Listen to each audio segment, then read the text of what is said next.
The following is a presentation of the Sovryn Tech podcast feed.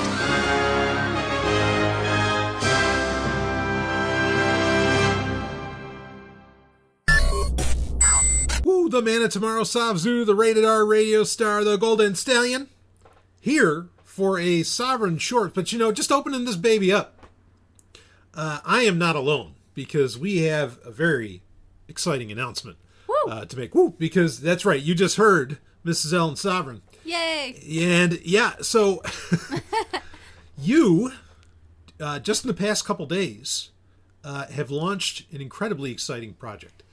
Something that on Patreon, I know we've kind of talked about. I don't know if I've talked about it openly to the public Sovryn Tech feed, but for patrons, they know about it. But this is something that, well, all right, you tell me, what was one of your favorite things that I have, projects that I have done over the years? Well, this certainly isn't leading in any specific direction. Oh, no. Yeah. I would have to say, editing your newsletter. Yeah. Back in 2015, was it? Yeah, that was... Was that 2015? Maybe 2016? 2016, yeah. Either way. Well, it was a few years back. Yeah. But that was very fun, and I think everybody can agree. We all loved reading your short fiction. Thank you. It was very exciting and very creative. Those are very kind words to put towards my writing, but anyway. Yeah, so the newsletter was one of your favorites. Yeah. And, well, what did you decide to do? You're like, hey, I've got this time, I've got this, all these interests and all these things I want to share with the world. And you said... I said that I love writing, and there's lots of things that I love, including research and sharing these things that I love with other people. So why not bring the newsletter back to life? Woo! Let's resurrect the newsletter. And here it is. Issue 1 has come out. Admittedly, it was waiting on me because I had contributions to make. And it took me a little while. But...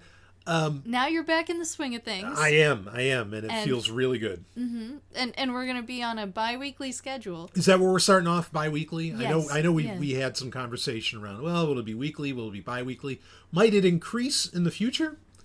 Possibly. Mm-hmm. I think for the amount of content that's in a single newsletter, bi-weekly is fairly reasonable.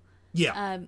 If we were to increase the speed at which we release these, if it were a weekly thing, we'd have to really, be dedicated to that day in, day out. That'd be our full-time job. Yeah. Yeah. Now, the first issue, let's be clear on this. The first issue is out. It is free. The first one is free. Completely, yes. Yeah. And it was just released about 24 hours ago. Right. So, and actually, to the point, I know some Sovryn Tech patrons have already read it. Or actually, they said, it's like, wow, there's so much here. I'm like halfway through. I dig it. But that's how much there is. They this is not like some asinine email from Bloomberg or something, Yeah. There is a lot here. It's not just referencing other articles. I include... a little bit of an analysis and a breakdown for each article that I'm sharing. So I feel like it's more fulfilling than other newsletters that I've read in the past. Right. And that's what I wanted, was something that was not just sharing content, but also kind of giving my take on it, or yours. Mm-hmm. So we're sharing things that we love, but we're also kind of breaking it down and giving a little explanation. Yeah. And this will be one of the main venues outside of the podcast where we share things from our upcoming travels. Right. That are it's planned, to start beginning of June. And if you want to see pictures from that, the only way you're going to be able to see it is if you subscribe to the newsletter. Right. Because we're not on social media. Neither of us use social media. So...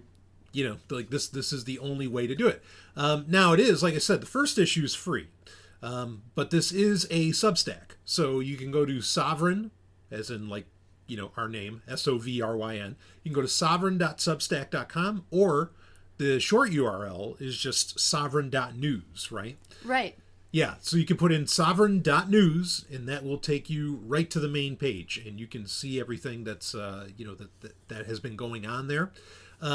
There might be little free things at certain points, wouldn't you say? Yeah, so for every edition of the newsletter, there's going to be a free edition as well as a subscriber edition. Right. So a subscription is $7 a month minimum, or you can, go up as much as you want from there. But for Which is an average for Substack, by the way. Yes, but definitely. Yeah, go ahead. Yeah. But I think you'll be getting a lot more content out of this than you will from most other Substack subscriptions. But the free subscription that anybody can sign up for, you'll still get articles. You just won't get the more personal side of things. Right. And they won't get the short fiction. Exactly. The short fiction. I was going to mention that. I think that's the big winner for most of your fans. That's what people are going to be coming for. But a lot of pressure.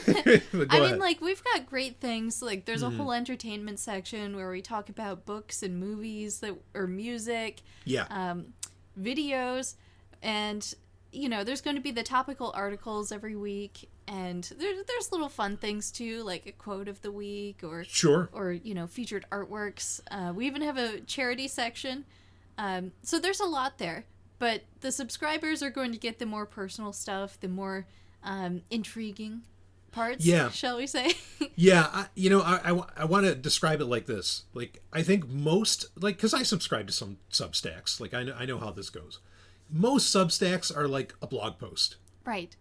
This is like every 2 weeks, you're getting an entire website. Not a blog post. You're effectively getting an entire website. I mean, like, there's just so much... there's just so much information there. So, in fact, it's more information than an email can actually handle, right? Like, you have to click a link to go through to Substack, to get it. Which, I mean, I'm kind of used to that. Like, with the old newsletter, there's times where that would happen, too. But that's how much content. And, again, it's original content that you're getting here. There's even, I mean, Ellen, you're, a scientist and engineer. So you're bringing your, I would say, extensive knowledge, on subjects like that. Thank you. There's even a section titled Spirituality, which I think would shock the fuck out of a lot of people that I would allow for that. You're the one that's writing that. Yeah, I think that would shock them twice as much. But if you go and read the first issue, you can find out why I'm writing about that. So there's a lot of surprises, a lot of wild stuff in this, and I am so excited. I mean, for me, myself, doing the newsletter back in the day, and of course you helping out with that then, was so exciting. I mean, I loved it. It's easily one of the favorite things I've ever done. Yeah, and it's really exciting because it's another way for us to connect with the audience. Because every section that we share, there's an opportunity for subscribers to send in their own submissions. Right. And also, there's a whole Substack sub-channel where people can talk about this. Or no, that's in the Discord. Discord sub-channel. That's what I meant to say. That's if you're a patron. Yes. So, yeah. I feel like there's... What I'm hoping for is a lot of discussion that this generates, as well as, hopefully people sharing with us, as well as us sharing with them. Yeah. So I'm really excited about that. Yeah, no, I love it. Any ways that we can engage, the audience more. I mean, the podcast is not going away at all. Again, as I've said often, if anything, it's just going to ramp up significantly. But this, I like it. I mean, my Sovryn Tech itself has often been compared to Omni Magazine. And it's about the biggest compliment I think I could ever get. Because when I was growing up, that was it. Like, Omni Magazine was science fiction, history. Like, it was all the cool shit, And I really think we're delivering that, or, something akin to that. We are in the mold of Omni Magazine with what is actually technically called the Sovryn Technica Newsletter, which that'll get explained in the near future. So anyway, I love this, and I was first off I was honored, but second off, I know we keep saying excited, so I'll change it up. I was ecstatic when you said, I want to pick up the newsletter. I want that to happen again. It was such a cool thing, and it had my blessing instantly. I'm like, fuck yes, go do it. And we have the perfect opportunity now that we're going to be on the road and we're traveling, and there'll be plenty of time for us to work on this, and plenty of things that we'll be seeing that we've never experienced before. Yeah. So it's going to be an exciting time, and I'm really glad that we have this outlet to share those experiences with. Yeah, absolutely. And lots of wild stuff to come. I already know a lot of the things I will be writing about that I already have written about also.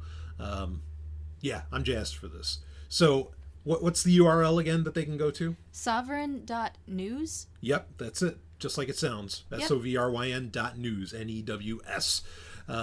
And again, you can see everything right there. You can sign up right there. You put in your email address. If you haven't used Substack before, it's very simple, very popular.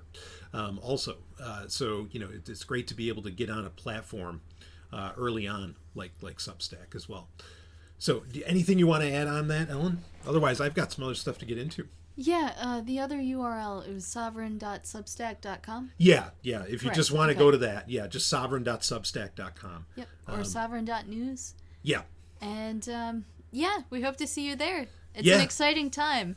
Yeah, this is so cool. I can't wait to see what other things, come out of this. And it's going to evolve and grow, maybe increase in speed and so on, and just incredibly exciting.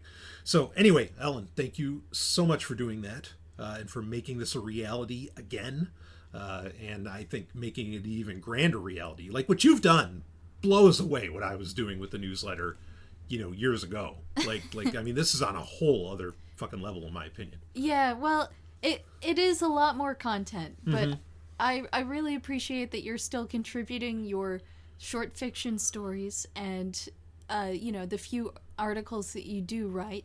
Yeah, that's a really important contribution, and I think your listeners, your fans are going to love that because your writing style is so different from mine, as well as your expertise. Yeah, well, that's true, and we kind of do that by design. I feel like we attack different we make a good team because we make up for where the other lacks. Exactly, yes. So, and we trust each other so much that we can just run with what the other person says, Yes. and I love that. Anyway, so if all of you out there want to get in on that, again, I still write a lot for this, but I think Ellen's work is the real showcase. So anyway, if you want to get on it, sovryn.substack.com or sovryn.news, take your pick. And we'll see you all there. So Ellen, thank you so much for being on. I know we wanted to get this out there, let people know that it's happening. Thanks for having me on to talk about it briefly. Yeah, absolutely. So I've got a whole other subject to get into. I'm going to talk about one of your favorite subjects, which are smartphones. Woo. Can you hear the sarcasm? Wait, was the second part of that sentence on fire? So in the lake of fire. Yeah. Oh man. Well, we'll see how it goes. Anyway, Ellen, thanks so much for being on, and I know you'll be on again soon. Yeah, thanks. I can't wait to see everyone at the newsletter. Woo! Again, just wonderful. I can't wait for this. Anyway, we'll let Ellen go, and let's get into the subject at hand. This is normally I would not cover this kind of news, especially if you have, heard some recent Sovryn shorts and supplemental episodes for Sovryn Tech. I have basically no hope, when it comes to smartphones and people having actual privacy or having real control over their devices. Certainly, we could talk about using, varying custom ROMs and things like this. Or going so far, and this is the point that I've gotten to, I recommend a Linux phone if someone is at least modestly tech savvy, to go that direction. So I essentially have no hope. If you need a smartphone, and some of us do, myself included, to do, whatever job you happen to have, your work, blah, blah, blah. I get it. Okay. I'm to the point that you either buy Samsung or you buy, a Pixel phone, but I would not go outside of anything outside of that, because if you have to have it, okay, well, privacy's out the door, but at least have a fucking secure device. And those are, your really only true options. Unless you're in the Apple ecosystem, then of course you go with an iPhone. So normally, and I pretty much stick by that. And we'll talk about this a bit more, but because this is coming from a project that I am such a fan of, a project and developers that I use their apps on a daily basis, I thought it was worth to, give it some coverage and do. And that is, so Simple Mobile Tools. Now, they have a website, simplemobiletools.com. Simple Mobile Tools, I remember when I first started using them, and they're basically the replacement apps. They're completely open source replacement apps for most things that you could imagine doing that, like aren't proprietary, right? Like, obviously they don't have a banking app because that has to be done through a bank. But, using like a flashlight app, a gallery app, which actually their gallery app is probably the best on Android, bar none, regardless of if you're using a custom ROM or, Google's Android or whatever. They have a dialer app. They have a whole slew, like a great calendar app. They even have like a voice recorder app that works really well. They have a simple music player that does a phenomenal job. I mean, it's not power amp, but it really does the business. And they've actually been developing a camera app for a good while now that is not out there, but they've been working on it, and it's supposed to be one that has varying privacy features. I don't know exactly what those are going to end up being in the end, but it's the right moves. And again, totally open source. These are apps that you can find on the Google Play Store, or you can also find them on via the F-Droid repository, which is great. They really do great work, and they've been in the smartphone space, well, probably over 10 years now. So they announced last week that, I believe it was last week, it's just a few days ago. So we're in May of 2022. But they announced that they are going to be putting out their own smartphone. Obviously, Simple Mobile Tools, like, they are not people who have made plenty of money creating their apps, as much as they do get donations and support from the community. It's not like they're running a big business or anything. Okay. Now, admittedly, that's a little bit of a red flag. So, but they're not going to create from the ground up, like, their own smartphone. Okay. They're actually using, Stat and Bremerhaven, which is one of those companies, that allows you to have rebranded phones, and you can put on your custom software and all that jazz, even though it's ultimately Android compatible. And as we've brought up, especially when we've talked about Linux phones, I mean, because like, what was it, the Freedom Phone and some of these other dumbass ideas, they're all still connecting to Google servers at the end of the day, whether it's, because of the notification server that they're accessing, or if it's because even though they're using a custom front end for their app repository, they're still connecting to the Google Play Store. So that's a problem. It makes the whole thing a goddamn joke, right? So I don't know what Simple Mobile Tools, this is a very early announcement. I don't know what exactly they have in mind, but I want to talk about it ahead of time, just in case, you're getting excited or, whatever you happen to be, thinking about it. But I want to get some things out of the way with this, because first off, Simple Mobile Tools clearly knows that they are not going to make big business out of this. They are going to appeal to a very niche community. Okay, that's good. You're not trying to take on Samsung.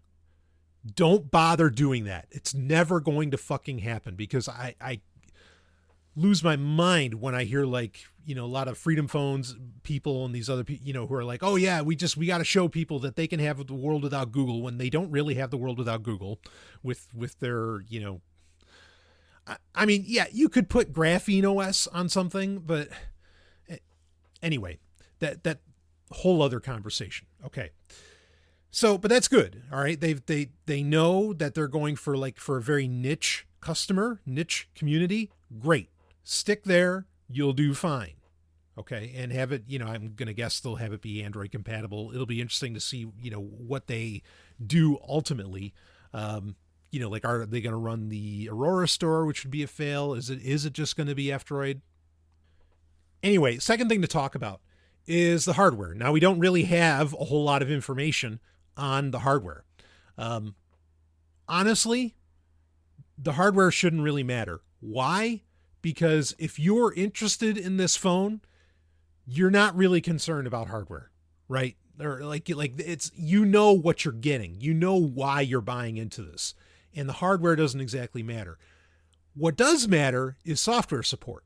Okay, now you're going to get regularly updated apps, which is great because that's Simple Mobile Tools bread and butter. But how up to date are they going to keep the Android, the OS level of Android that they're running? That is the bigger question. And if that's not going to get regular updates, I cannot recommend this phone. So that is a key thing. What will be are they going to, if it's something they're going to submit to like the Lineage OS community, okay, then they can probably, get regular updates, and it doesn't even have to come from them necessarily, right? It doesn't have to come come from the Simple Mobile Tools team. They don't have to be in charge of that because the Lineage OS community, can keep things up to date with the nightlies as they do. So that's fine. But, again, that's important, and that's got to get worked out. Having the latest, versions of Android is, in my opinion, really, really key, and one of the single most important choices you make when you are deciding to purchase a smartphone of any stripe is, what about the OS updates or even the security updates? Now, there are also some questions because, so Simple Mobile Tools has like 22 apps, all told. And maybe they're working on developing others, but it sounds like with their announcement that they are looking to the community to ask, because, so Simple Mobile Tools doesn't have a web browser. They don't have an email app either. Those are biggies on any phone, even before smartphones. Those were biggies. And it sounds like they are asking the community, their community, okay, if we do this phone, well, it's not even an if. It sounds like it's pretty far with Strut already. But when we do this phone, what do you want to be the web browser pre-installed? What apps do you want pre-installed that Simple Mobile Tools doesn't cover? Now, that's cool. Like, I can appreciate that they are wanting community feedback. I mean, they already have their niche community, so let them tell you what they want, which is the right move. It does become I'm curious what people are going to say. I mean, my guess is they're going to either say, Fennec or Firefox, which are kind of the same thing. Same code base anyway, ultimately. So, but I would bet Fennec, which, if they asked me, that's what I would say do. As far as email, I would instantly say do K9, right? Because it works with Open Keychain for PGP. But again, right now, we don't know. I will have a link in the show notes for their website so that you can get involved if you are interested in this.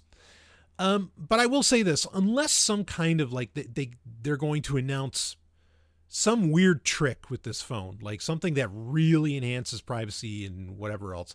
I love what Simple Mobile Tools does. Like I said, I use their stuff all the time. I've paid for their pro versions of their apps. I am such a fan. And I am so glad that they're out there.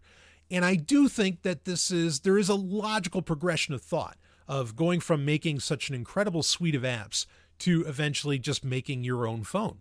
I get that. I don't really begrudge them, the idea of doing it. And even just having a phone that, okay, maybe it's not so great, because what smartphone is great on privacy? Almost none. Maybe it's not so great on privacy, but they'll do security right. And if they can make it, 99.9% open source, right? As close as they can get to 100% on it being open source. There's a value proposition there. There's kind of a statement being made there, and I don't mind that. But am I going to recommend this phone? Again, they'd have to pull off some kind of weird trick that no other smartphone does that would make me say, this is a buy. Wait for this one. Get your hands on this. So I'm not saying it's not exciting. I'm just saying that, smartphones are, I hate the phrase necessary evil, but whatever. They are infrastructure now, right? Like if you listen to Sovryn Tech Patreon, to the Wednesday Q&As, we've talked about this a lot lately. Smartphones are infrastructure. Okay. Like you can't, it'd be, to some degree today, it'd be like being unable to read street signs, like how would you get anywhere? Smartphones are at that level of street signs. They're at that level of annoyance, and they're at that level of infrastructure of, seeming necessity. I don't agree with that. You can choose to live a life without them. Absolutely. And I applaud anyone and everyone who does that. And it's certainly my goal. And one of my goals in life is to be smartphoneless, and comfortable in the future. So what I'm saying is, if because of infrastructure you need a smartphone, I'm just not going to recommend buying this. I'm still going to have to stand by my choice of saying, Android One doesn't really exist anymore. So, that used to be something that I recommended. I still basically have to stand by, my choice of a Pixel phone or something from Samsung. Pixel preferably, because then you do get options like Graphene OS. You do get custom ROMs. You do get long security and OS update support. Just your options of what's actually going to be beneficial to you, like security or actually having a degree of extra privacy, like using Graphene OS, or Calyx OS or something like that. I know there's more than one. At least you'll have that, right? Because all the developers just go nuts over Pixel phones for understandable reasons, within, if you're going to dance with the devil, it might as well be a good dance, right? Anyway, I wanted to talk about it. I got a few emails about it, that it was happening. Again, I don't have a problem with it. I'm excited for Simple Mobile Tools. Like I said, I think there's a logical progression here, like that it makes sense for them to do something like this. But I just don't see it, and if if Simple Mobile Tools wants to turn more of a profit as a business model, like by all means, like I think that's fine too. I have no issue with that. It's just, it would really, again, to get a recommendation from me to the average person, or even more in the niche community. Like I think if you're tech savvy, like let's start rocking Linux phone, but again, it's not going to get it for me. Now, am I saying don't use Simple Mobile Tools? Oh, fuck no. Use them all the time. They're what make, like I have a Kindle Fire, the 8 HD Plus, whatever. Like that device wouldn't be functional for me if Simple Mobile Tools wasn't a thing. And I'm not putting the Google Play Store on it. Like that defeats the whole damn purpose of buying something that actually isn't branded, or, doesn't need approval from the Google gods. Great. And I use I install F-Droid right away on Fire tablets, and, Simple Mobile Tools, everything's getting replaced with that, and I'm using those apps, from the gallery app to take your pick. So that's, again, I'm not knocking them at all. I just want to make that clear. I just am also, you're going to have to do something really shocking, to get me, to make me want to recommend, this phone to others. But we'll see. We'll be keeping track on it, and certainly we will talk about it on Sovryn Tech itself. So with that, of course, remember, please go check out the newsletter. Ellen is doing amazing work with that. I am honored to be a part of that work and contribute where I do. And just so many cool things happening with the newsletter, and we've got cool things coming up for the show as well. So we'll wrap that up. Go to sovryn.news, or sovryn.substack.com. Go to those URLs, sign up for the newsletter. I guarantee you're in for a great time. That's it for this episode. I will see all of you on the other side.